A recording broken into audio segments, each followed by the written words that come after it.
And these people should be held answerable for peddling this fake news. Especially, they're doing this against the highest official of the land.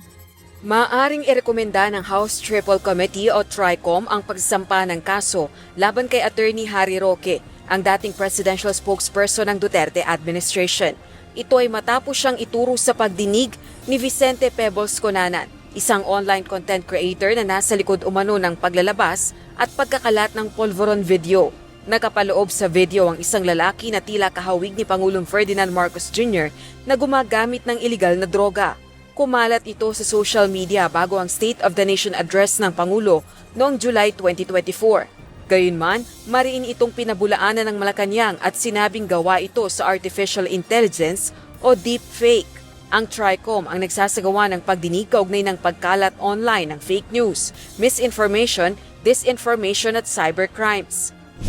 Ayon kay Batangas 2nd District Representative Jervil Luistro na miyembro ng TRICOM at Vice Chairperson ng House Committee on Justice, posibleng kasama sa rekomendasyon ng TRICOM sa magiging committee report nito ang pagsasampa ng kaso laban kay Attorney Roque, partikular na ang cyber libel. Isang krimen ang cyber libel na nangyayari kapag ang isang tao ay nagsulat o nagpost ng mapanirang pahayag laban sa iba sa pamamagitan ng electronic means. Kasi merong Pebbles Conanan na nagsalaysay pointing at Attorney Harry Roque.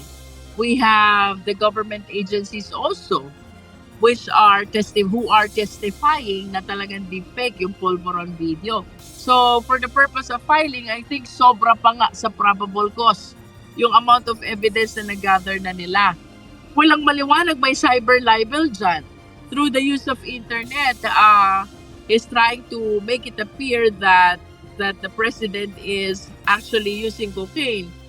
Ipinahayag naman ni Palace Press Officer Undersecretary Claire Castro na ipinauubaya na ng Pangulo sa National Bureau of Investigation o NBI ang pag-iimbestiga sa polvoron video.